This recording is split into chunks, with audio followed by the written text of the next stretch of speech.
जब पहाड़ हमें अपनी ओर बुलाते हैं तो ये सिर्फ एक सफ़र ही नहीं होता, बल्कि एक अंदरूनी यात्रा की शुरुआत होती है। इन ऊंचाइयों की तरफ बढ़ते हुए ऐसा लगता है जैसे हर कदम के साथ हम खुद को थोड़ा और समझने लगते हैं। यहाँ की ठंडी हवाएं, वो शांत माहौल और मोड़ पर बदलते नज़ारे, जैसे कुदरत हमें अपने भीतर की शांति से जोड़ने का इशारा कर रही हो। इसका एहसास करने के लिए हमने शुरू किया एक सफ़र, पहाड़ों की गोद में बसा पंच केदारों में से एक तुंगनाथ का मंदिर।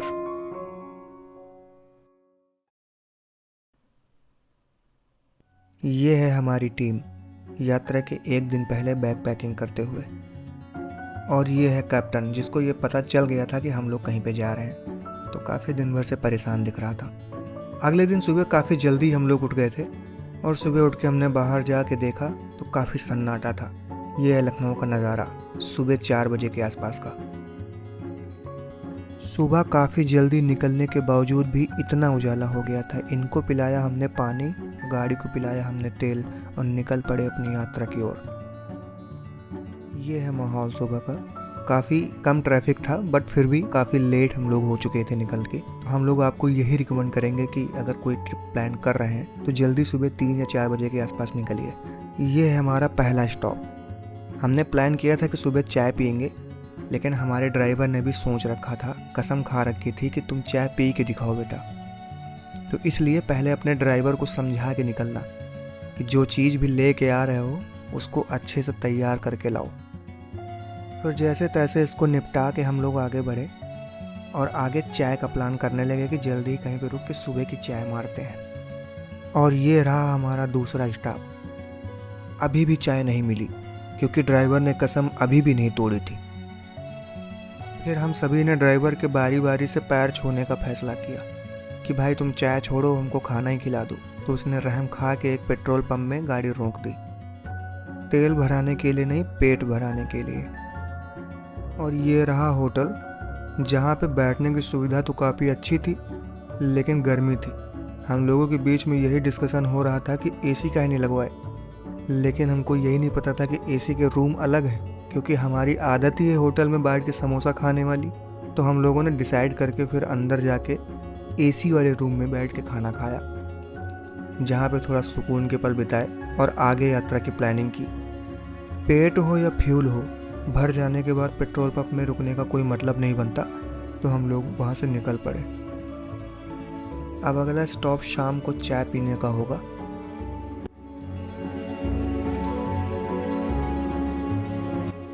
हमारी टीम वहाँ सामने वाटर कूलर में पानी भरने गई है। गर्मी बहुत ज़्यादा थी, इसलिए हम लोगों ने फैसला लिया कि 4 से 5 बोतल रिफ़िल कर लेते हैं। ये हमारा ड्राइवर सामने से चला आ रहा है, काफ़ी खुश मिजाज लग रहा है। इससे इसके इरादे साफ झलक रहे हैं कि ये शायद शाम की चाय का सपना फिर से पूरा नहीं होने देगा। इसी बात को हमने मद्देनज़र रखते हुए उसको पीछे बिठा दिया और हमने खुद गाड़ी चलाने का फैसला लिया।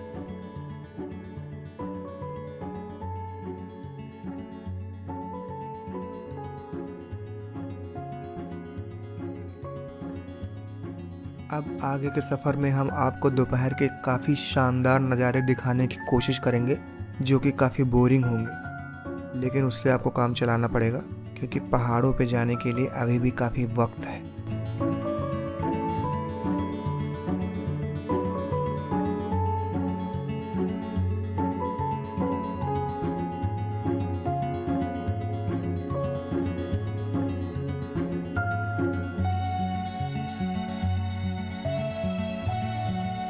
काफ़ी दूर चलने के बाद रास्ते में फाइनली एक चाय की दुकान मिली और हमने 4 चाय मांगी।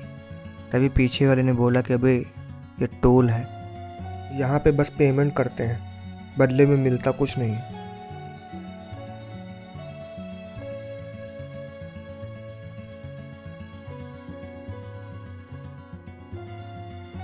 फिर आगे काफ़ी दूर चलने के बाद हमको मिला एक ट्रक स्टेशन। दोस्तों, अपनी ज़िंदगी में आपने बस स्टेशन और रेलवे स्टेशन तो बहुत देखा होगा। ये है यहाँ का ट्रक स्टेशन, जहाँ पे कई किलोमीटर तक एक ही तरह के ट्रक खड़े हुए थे।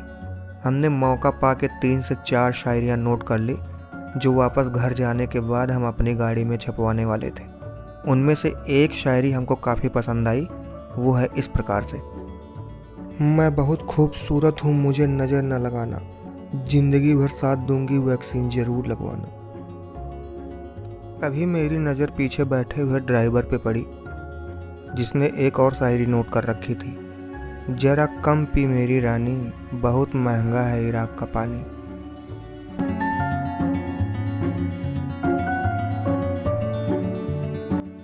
अब हम लोग उत्तराखंड के बॉर्डर पे पहुंच चुके थे, जहां से हमें पहाड़ों की झलक दिखने लगी थी।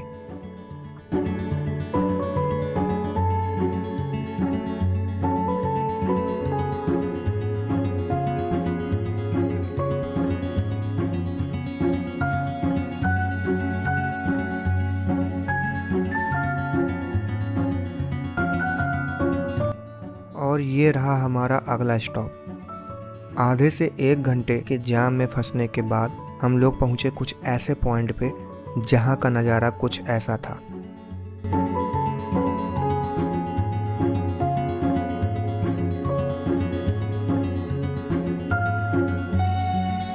यहाँ पे थोड़ी देर हम लोगों ने फोटोग्राफी करने के बाद आगे चलने का फैसला लिया। ये नैनीताल से कुछ दूरी पहले पे पड़ता है। ये फोटोग्राफी करने के बाद हम लोग पहाड़ों का नज़ारा लेते हुए आगे बढ़ चले, क्योंकि अंधेरा होने के पहले हम लोगों को अगले स्टॉप तक पहुंचना था।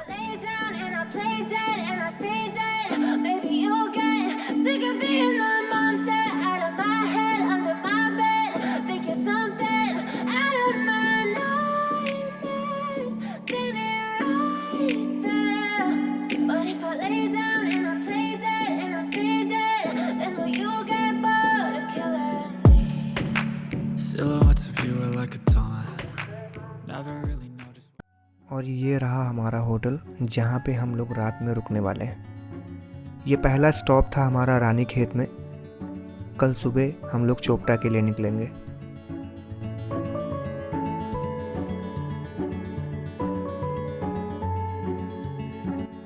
और ये यहाँ पे रहा हमारा ड्राइवर, जो अभी आराम कर रहा है।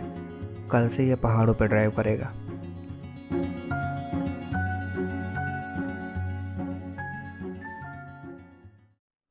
कल रात काफ़ी लेट सोने के बाद सुबह सबको उठने में भी काफ़ी लेट हुआ। यहाँ से अगला पड़ाव होगा चोपटा, जहाँ रात होने के पहले पहुँचने का फैसला लिया गया।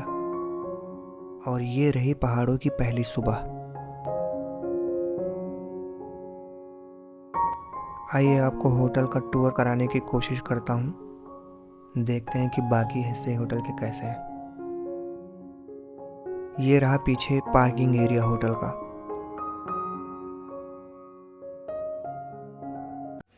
ये हम लोग का होटल, यहाँ पे हम लोग स्टे कर रहे थे कल, जो कि यहाँ पे फर्स्ट स्टे है हम लोग का हमारी ट्रिप के दौरान। यहाँ से आप लोग देख सकते हैं फर्स्ट फ्लोर पे रानीखेत का भी है। यहाँ पे होटल से ही मिल गया, इधर इनकी पार्किंग वगैरह है।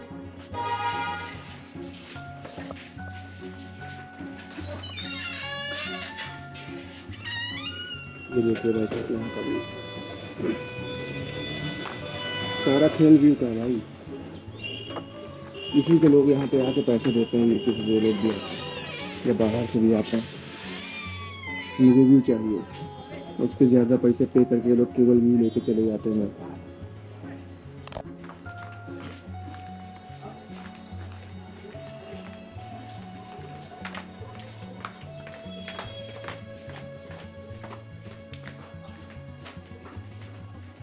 ये हम लोग फिर से फर्स्ट फ्लोर पे आ गए थे।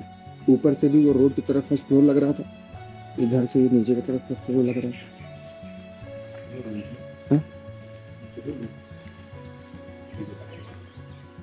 हाँ,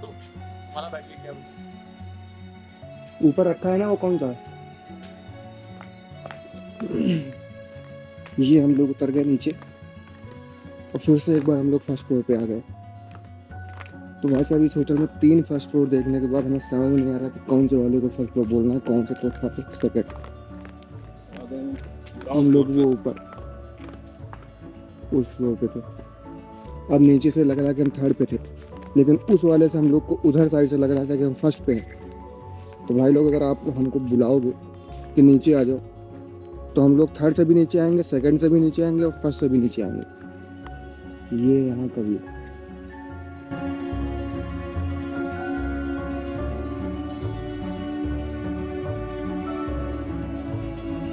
फाइनली होटल से निकलने का समय आ गया। हमने हीरो के माफिक निकलने का प्लान बनाया।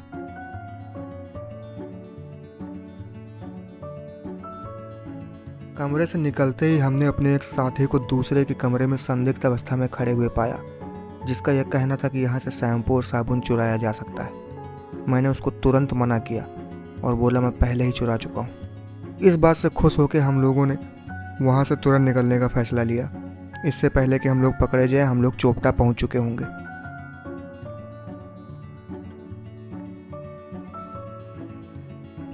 अब क्योंकि हमारे ड्राइवर को पहाड़ों में गाड़ी चलाना था, तो वो नीचे पार्किंग में गाड़ी लेने गया और यहाँ से फाइनली हम लोग निकल पड़े।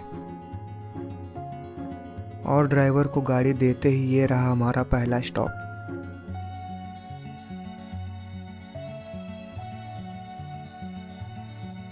यहाँ पे हवा निकाली जा रही है क्योंकि हम लोगों ने ज़्यादा भरा ली थी। रानीखेत से चोपटा जाते वक्त इस तरह के जंगल आपको कई सारे रास्ते में देखने को मिलेंगे। आइए आगे चलते हुए हम आपको कई सारे नज़ारे दिखाने की कोशिश करते हैं।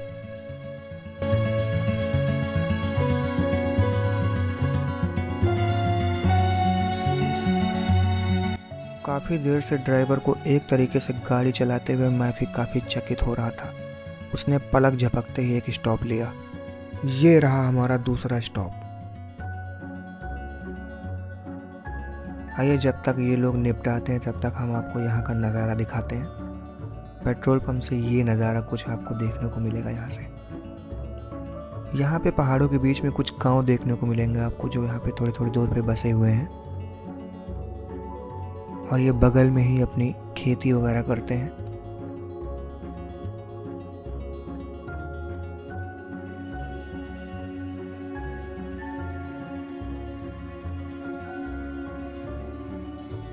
इधर हमारी टीम अपना काम कर चुकी थी और ड्राइवर काफ़ी मेहनत से लगा हुआ था। वहाँ से निकल के थोड़ी दूर चलते ही हमारी टीम एक ऐसी जगह पे रुकी जहाँ का नज़ारा देखते ही बनता है। हम यहाँ पे कुछ नज़ारे आपको दिखाने की कोशिश करते हैं।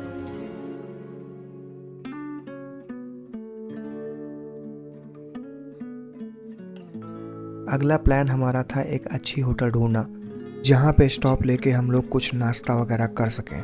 लेकिन काफ़ी देर से कुछ सही दिख नहीं रहा था। काफ़ी ज़्यादा मेहनत और मशक्क़त करने के बाद हम लोग एक अच्छे पॉइंट पे पहुँचे, जिसका नाम था लगासू। ये होटल ऑन रोड ही थी, जहाँ पे हमने कार पार्किंग लगा के कुछ खाना पीना खाया और आगे ट्रिप की प्लानिंग भी की।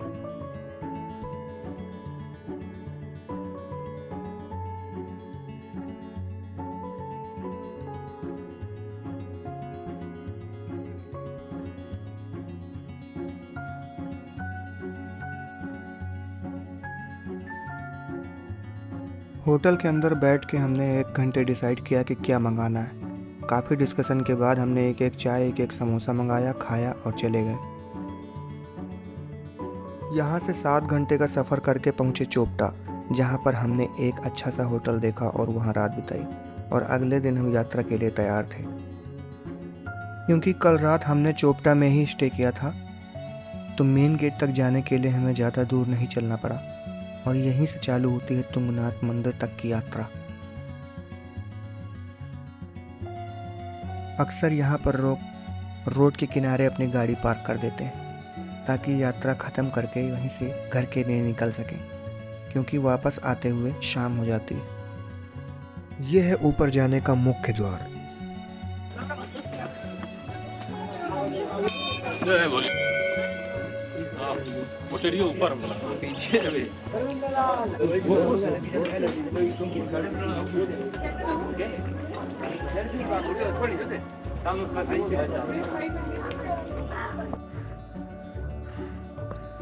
शानदार जंगलों से होते हुए ट्रैकिंग करने का आनंद अभी कुछ 200 मीटर हम लोग ऊपर चढ़े होंगे।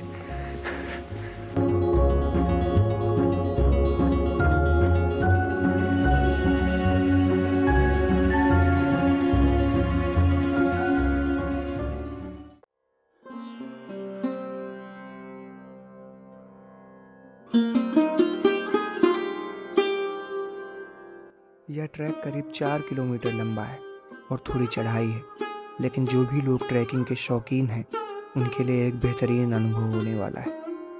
इस ट्रैक के दौरान हम आपको यहाँ की खासियत, जंगल के दृश्यों और बर्फीली चोटियों का नज़ारा दिखाएंगे। आप यहाँ आएँ तो ध्यान रहे कि मंदिर में दर्शन करने के बाद आसपास का पूरा इलाका घूमना बिल्कुल भी ना भूलें। तो चलिए आज इन पहाड़ों की गोद में कुछ वक्त बिताते हैं। यहाँ की हर चोटी, हर रास्ता और हर पेड़ मानो हमें एक नई कहानी सुनाने को तैयार है। इस सफ़र में हम खुद को खोने और फिर से पाने की कोशिश करेंगे। आइए इस आध्यात्मिक यात्रा की शुरुआत करते हैं, जहाँ मंजिल से ज़्यादा ये रास्ता हमें खुद से मिलवाने वाला है। हम निकलने वाले हैं एक अद्भुत यात्रा पर, तुंगनाथ मंदिर की ओर। तुंगनाथ, जो कि दुनिया का सबसे ऊंचा शिव मंदिर और पंच केदारों में से एक है। जब ये पहाड़ों की चोटियां आसमान से बातें करती हैं तो मन करता है कि हम भी इनके साथ वहां कहीं खड़े हो जाएं और जिंदगी की भागदौड़ को वहीं छोड़ दें। जिस ट्रैक पे हम लोग चल रहे थे वो वहां सामने दिख रहा है, वहां से लोग जा रहे हैं। वहां से उतर के यहाँ नीचे आप थोड़ी सी मस्ती कर सकते हैं। इसी पहाड़ में 4 किलोमीटर ऊपर मंदिर है और यहाँ पे ट्रैक को घुमा के बनाया गया है और यहाँ पे बीच बीच में शॉर्टकट भी लोग ले लेते हैं, बट वो थोड़े से मुश्किल होते हैं नॉर्मल ट्रैक से। तो रिकमेंडेशन यही रहता है कि आप ट्रैक पे ही चलें, तो आप थकेंगे थोड़ा सा कम, बट हम लोग ये चीज़ नहीं फॉलो करते हैं। और ये वहाँ से नीचे से हम लोग ऊपर आए हैं शॉर्टकट लेके, और ट्रैक वहाँ सामने से घूम के बनाया गया है, तो इतना आप स्किप कर सकते हैं।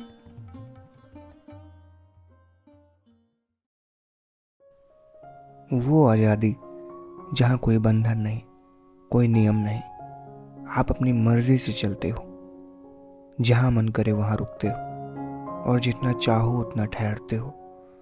ये आज़ादी हमें खुद को बेहतर समझने का मौका देती है, जिसे पहाड़ों की ठंडी हवा, रेगिस्तान की गर्मी और समुद्र का खारापन, हर जगह की एक अलग पहचान होती है।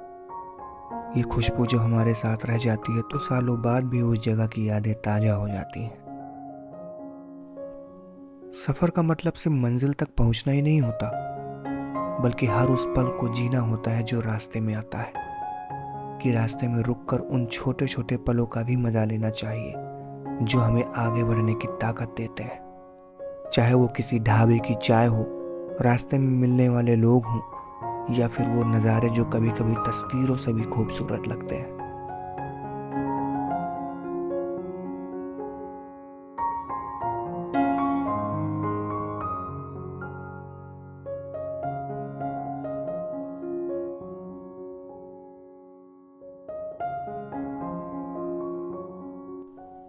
नीचे से लगभग 1 घंटे की चढ़ाई करने के बाद हम लोग पहुंच चुके हैं मंदिर के पास। वहां सामने से मंदिर तक जाने का रास्ता है। यहाँ मंदिर के पास में ही कई सारी दुकानें भी हैं जहाँ से आप प्रसाद या अपने काम का सामान भी ले सकते हैं।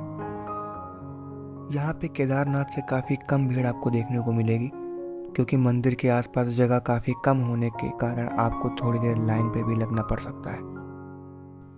और दोस्तों, यह है तुंगनाथ मंदिर। इतनी ऊंचाई पर स्थित यह मंदिर वाकई में बहुत ही दिव्य और अद्भुत है।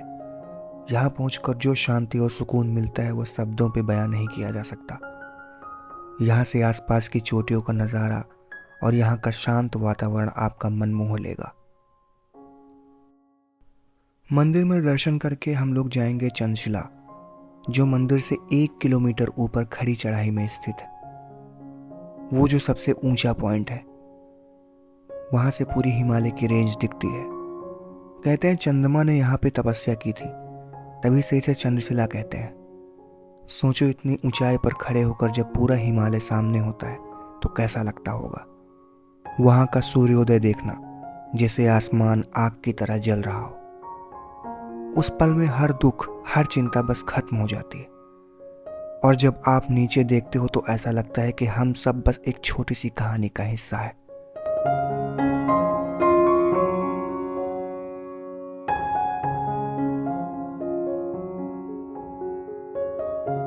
कहते हैं यह तुंगनाथ मंदिर का आखिरी पड़ाव है, जहां पहुंचकर भगवान तुंगनाथ के दर्शन पूरे माने जाते हैं। और इसीलिए तुंगनाथ आने वाले श्रद्धालु मंदिर के दर्शन करने के बाद चंचला जरूर जाते हैं। कहानियों में इसका भी वर्णन है कि रावण के वध के बाद श्री राम के ऊपर ब्रह्म हत्या का पाप लगा था, जिसके लिए भगवान श्री राम ने कई तरह से पश्चाताप भी किया था। उसी पश्चाताप के फलस्वरूप भगवान श्री राम ने चंचला की इस पहाड़ी पर कुछ समय तक रहकर ध्यान भी किया था और भगवान शिव से क्षमा याचना भी की थी। भगवान श्री राम के द्वारा इस पहाड़ी पर ध्यान लगाने के कारण चंचला पहाड़ी की महत्ता भक्तों के बीच और अधिक बढ़ गई। चंचला में कुछ समय बिताने के बाद हम लोग यहाँ से वापस उतरने लगे हैं। उतरने में हम लोग को अनुमान है कि आधा घंटा का समय लगेगा मेन गेट तक पहुंचने में।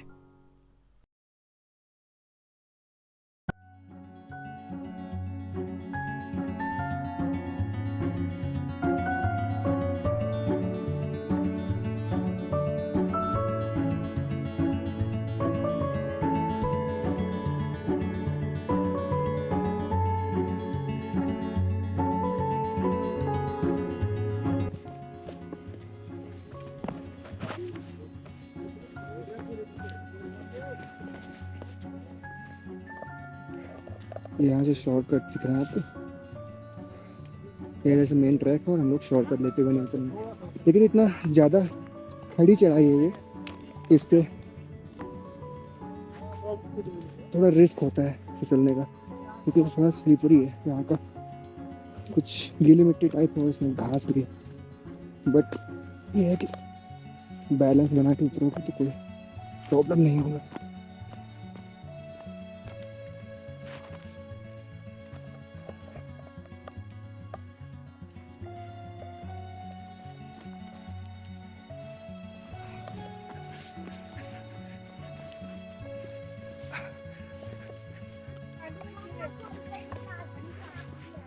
यहाँ पे लोग न जाने क्यों बना जाते हैं, उनका मानना है यहाँ पे कि यहाँ पे एक ऐसा घर बनाओ और उनका रियल लाइफ में भी एक घर बन के तैयार हो जाएगा बिना मेहनत किए। तो हमने क्या किया कि इनके घर पे कुछ पत्थर रख दिए, तो इसका मतलब ये हुआ कि इनका जो घर बनेगा वो हवा में हम हड़प सकते हैं। कुछ ऐसा ही मानकर ले कि हम लोग यहाँ से चल रहे हैं। हर जगह पे ज़िंदगी में हमने शॉर्टकट ढूंढा है, तो यहाँ पे भी हम शॉर्टकट ढूंढेंगे। रियल जिंदगी में भी खुद का घर नहीं बनाएंगे, यहाँ पे भी जो दूसरे बना के गए हैं उनके घर को हड़प लिए। तो ये ट्रिक आप लोग भी आइएगा तो करिएगा, क्योंकि क्यों इतना मेहनत करना भाई, वो लोग बना दिए ना घर, क्यों अपने घर पे रहना चाहते हो। हड़प के अगर उस पर रहोगे तो एक कॉन्फिडेंस आएगा।